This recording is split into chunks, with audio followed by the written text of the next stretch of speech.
जय श्रीराम मित्रांनो, आज आपण पाहूया गोडचं ॲनालिसिसचं. चला मग.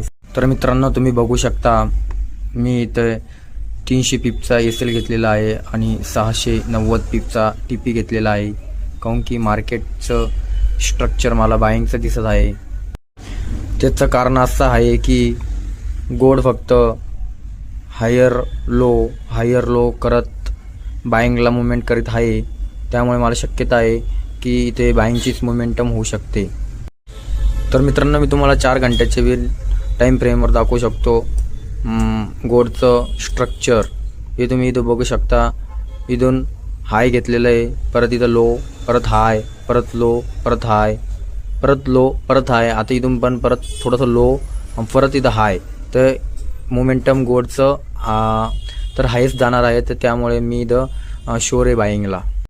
तर मित्रांनो, तुम्ही 1 डेची कॅन्डल पण बघू शकता. इथं फुल बाईंग चालू आहे, त्यामुळे मी शुअर आहे बाईंगसाठी. आणि तुम्ही विकची पण कॅन्डल बघू शकता, पण पूर्ण बाईंगमध्ये चालू आहे. त्यामुळे मी खूप शुअर आहे बाईंगसाठी. आणि तुम्ही इथं पण बघू शकता, इथून लोअर हायचं ती स्ट्रक्चर दिसत आहे. तर गोड हे बुलिशलाच चालू आहे. त्यामुळे मी बाईंगसाठीच माझा ट्रेड ॲनालिसिस केलेला आहे. तर तुम्ही बघू शकता किंवा करू शकता. तर मित्रांनो, भेटूया पुढच्या ब्लॉगमध्ये. धन्यवाद.